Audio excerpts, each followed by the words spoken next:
Hi, and in this video, I'm going to share 3 keys to finding Mr. Right.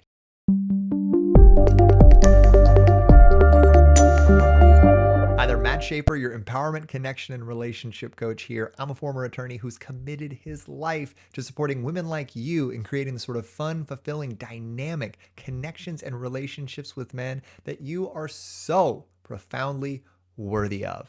And I'm really excited about this topic. I'm going to share 3 important keys that are absolutely essential if you want to find a great guy, the sort of guy that a lot of women call Mr. Right. It's something I work with my clients on all the time, and I'm so totally stoked to dive into it. But before we do, take a second, hit that little subscribe button, and don't forget to click that link in the comments and caption.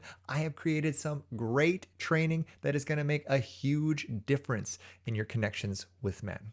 Who is Mr. Right, right? Mr. Right is going to be a very subjective thing because Mr. Right is different for everyone. There is no one uniform man that is a perfect fit for every type of woman. So in a lot of ways, Mr. Right is an inside job. And so a lot of our tips are going to revolve around who you get to be in order to attract Mr. Right. And this all goes back to a fundamental principle, right? That all relationships are a mirror. What does a mirror do? A mirror shows us a reflection of ourself. And so Mr. Right and how he shows up in your life will be a reflection of your best self. How many of you can relate to maybe some of your relationships that you've had throughout your life? They've all been sort of a reflection or a projection of where you were in your life. Like if you're depressed, if you're in a bad space in your life, a lot of times the relationships you're going to have during that period are going to be toxic, right? And so it's important that we do this inner work as we're going out into the world so that we can show up as our best self and attract the best possible partner to us. Are you with me? So let's dive into this. Key number 1 is to know and love yourself. And I know that may sound simple, right? But for a lot of people, it's not. How well do you know yourself? I want you to take a second and ask yourself right now, what is your unique brilliance? What are your gifts? What are your strengths? What are your talents, right? These are all super important for you to be aware of as you go out there into the world, as you connect with men, because these are what you want to be demonstrating to him. And we're going to get into that later. But it starts with an inner awareness. So check in with yourself. What gifts do you bring to relationship? What brilliance do you shine and radiate out into the world? And if you're having a hard time coming up with some of them, it's a really powerful exercise to ask the people closest to you, the people that know and love you the best, right? Ask them, what do you think my gifts are? What value do I bring to our friendships, to our relationships, right? And if you're able to do that, they're going to give you incredible feedback. It's going to be a little vulnerable, right? It might be a little scary, but sometimes like seeing how other people see us can be one of the most powerful mirrors that you will ever have in relationships. So get vulnerable, ask the people around you, and then incorporate what it is that you're saying. So that's going to be a little scary for some of you too, because when they give you feedback on all the beauty and the brilliance that they see in you, you're going to get to believe them and you're going to get to receive that. So you're going to want to believe and receive. Say it with me now. Believe and receive. And speaking of believe, right? Another huge component of knowing and loving yourself is being aware of your beliefs, right? I like to say that our beliefs are an invisible box that we live in. We often can't see the walls of it, but it will dictate and determine so many of our behaviors and the patterns that we operate from in our life. So have you done belief work? Have you flipped the beliefs that no longer serve you? Most people are operating on autopilot under conditioned beliefs that they've been picking up from childhood throughout their life. So if you haven't done belief work, dive into it and let me know in the comments if you want to see me do a belief work video. I would be delighted to do that for y'all if it's something that you think you get some value out of. And one more important point around knowing and loving yourself is to know and love your shadow. Okay? It's not just enough to know and love all the beautiful, brilliant parts of yourself, but ask yourself, where do you feel shame? In what aspects of your life do you feel like you need to hide them from other people, right? Where do you feel bad about yourself? Because there's no more important area that you need to love in your life, that you need to shine light upon, than the things that you're ashamed of, okay? So that is another key component of knowing who you are, is looking for that shadow, looking for the darkness in your life and bringing it into the light. Because Brene Brown said it best, right? Shame grows in the dark. And so those parts of ourselves that we're embarrassed about, maybe you think that you're not smart enough. Maybe you think that you're not attractive enough, that you are unworthy of having a true partner, right? This kind of goes back to that belief flipping that we were just talking about. What beliefs about who you are and how you show up in the world, where do you carry shame? And are you willing to look at that? And are you willing to expose it to the truth that those beliefs aren't real? You are worthy of an incredible relationship. You are 100% worthy of love. You are good enough. You are smart enough. You are enough. But you get to adopt and embrace that to yourself. So look at your shadow, bring it to the light of day, and that will be one of the biggest components of loving yourself that you'll ever do. Now, the second key has two important parts. The first is that you get to embrace that you are worthy of Mr. Right while simultaneously releasing the need to find him. Okay, now this is a little interesting, so I'm going to break it down for you. The first part of this is that you get to be in absolute certainty that you are worthy. That you are worthy of a beautiful relationship, that you are worthy of being happy. Sort of going back to, the first point and practicing self-love, but in a very focused way, right? Because for a lot of us, relationship is where we come up against our worthiness conversation. Who am I to deserve being happy? Who am I to get the relationship that I want? For most of us, or for a lot of us out there, right, we watched our parents have relationships where they maybe weren't as happy as they could be, or we went through our own lives settling in relationship after relationship after relationship. And bottom line is, y'all, just because it's happened in your past doesn't mean it gets to be your future. You make that choice in the present moment. You can change your history in the present moment. You can look back in your past relationships and everything you've experienced up until now and say, I am grateful for every relationship that I have had up until now, whether they were good, bad, or ugly, but I'm not going to allow those past relationships to determine the rest of my life. I'm going to choose to believe in this moment, no matter how many times I've been told that I'm not worthy, that now I am worthy of everything that I want, and I am going to be happy. And I'm going to make that choice every day that I get out of bed and with every decision that I make when it comes to men. Okay, so that is what we call stepping into worthiness in a big way. And then the other side of this is we get to release attachment to the outcome. You don't need Mr. Right, right? You don't need Mr. Right because you're happy already. You're grounded in who you are. You did key one in a big way, and you recognize that you are worthy of an incredible relationship, and you don't need a person to complete you or to give you that sense of fullness or completeness. And when you release attachment to finding Mr. Right, when you release that need to have him in your life, how do you think that impacts how you show up, right? I'll tell you, it makes you magnetic. As a man, I can tell you, nothing makes a woman more attractive to me than her not having a lot invested in the early stages of our connection, right? Me feeling that she is free and playful and light. Remember, ladies, men are looking to be set free by women. That is something that the masculine is craving so deeply from the feminine. And by you showing up unattached to outcome, right?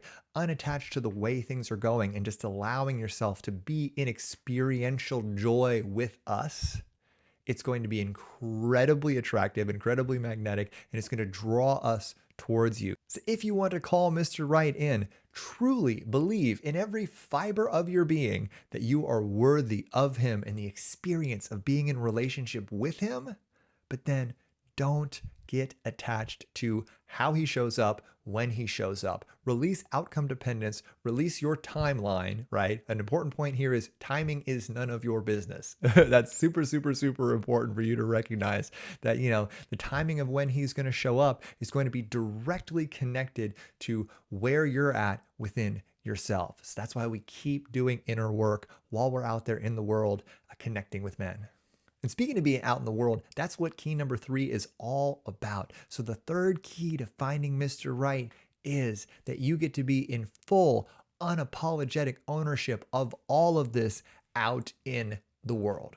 Right? How many friends do you have that sit there complaining about not finding any good guys as they sit on the couch, right? Watching Netflix and hanging out and complaining to other friends who are all complaining about the same thing while they sit at home. Right? That is not going to get us the results we want. We get to be in ownership of all this inner work out there where we can be seen. And so what is the stretch in this? It is that you get to allow yourself to be seen. You get to allow yourself to be seen on online dating platforms. You get to allow yourself to be seen in social settings. You get to put yourself out there. And I know for a lot of women, that can be very scary. So I want you to check in with yourself and ask yourself, what comes up for you when you think about being seen by men? When you think about putting yourself out there? I know for a lot of my clients and students, what comes up is fear, right? Fear of rejection, fear of being seen for those shameful parts of ourselves, the parts that we're scared people will see, the shadow stuff that I talked about a little while ago. And just know that it is completely natural for all sorts of fear, all sorts of worthiness conversations, all sorts of ego stuff to come up for you when you're talking about putting yourself out there. And I want you to know that none of it matters, right? That none of it should keep you hiding away.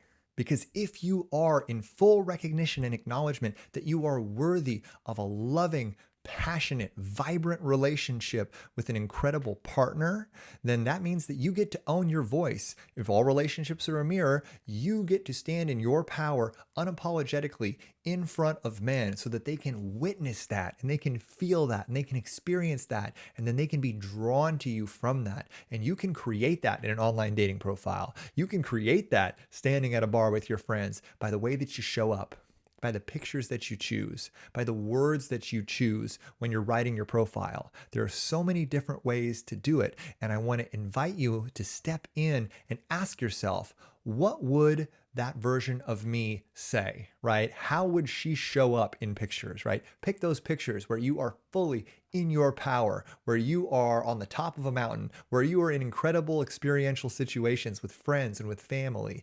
What demonstrates the core of who you are? And what does it look like for you to be in unapologetic ownership of your value and your worthiness when you're connecting with men? Are you owning your voice? Are you holding your frame, right?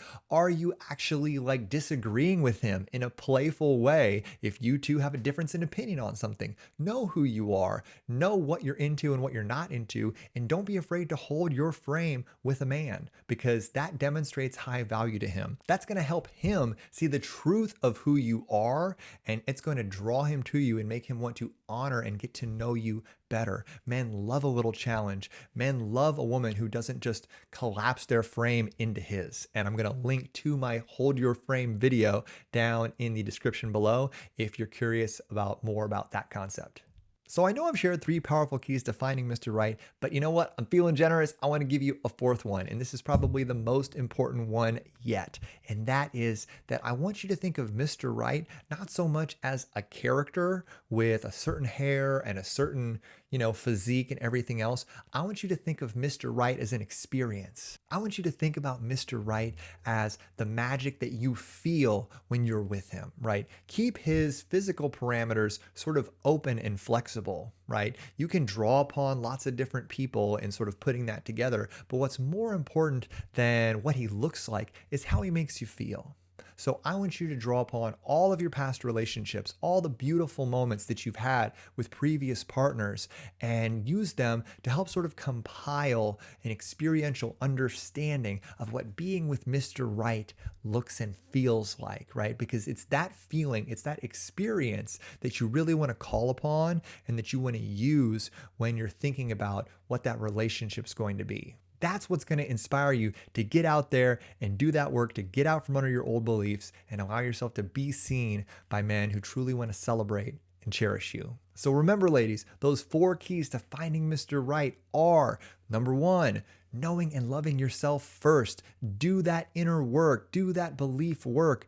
Understand and recognize the value and the gifts and the brilliance that you bring into relationship. And don't be afraid to ask the people closest to you if you're getting stuck around what they are. Key 2, truly embrace that you're worthy of him and release the need to have him. Release your outcome dependence. So it's a combination of being in full ownership of your value and your worth, while at the same time not being attached to when he shows up or how he shows up. If you can do that in a powerful way, it is going to make you irresistible to the man that you're meeting. And the third key is to be in unapologetic ownership of all of this brilliance out in the world. You get to allow yourself to be seen by men in online dating, out at the supermarket, in every area of your life. There are opportunities for you to put yourself out there and be seen in the way that you connect with men. And when you're connecting with them, own your voice, hold your frame. And that last bonus tip, ladies, is to see Mr. Right less as a person and more as an experience, right? You want to really dive into the feeling of being in that dream relationship. So call upon all the best parts of all your past relationships and use them to sort of put together a beautiful highlight reel of what it will be like to be with that dream partner, right? And bring in new things. Use your imagination. Don't be afraid and don't allow any thoughts of unworthiness or cynicism to sort of dull the magic of that experience. And if you're able to do these things effectively, you will be amazed at the sort of men that will begin flowing into your life from all angles. So before you get out there and do all that, be sure to take a second, hit that little subscribe button, and don't forget to click that link in the comments and caption. I have created some great training for you that's going to make a huge difference in your connections and relationships with men. Thanks so much for stopping by, and I'll see you in my next video. Bye-bye.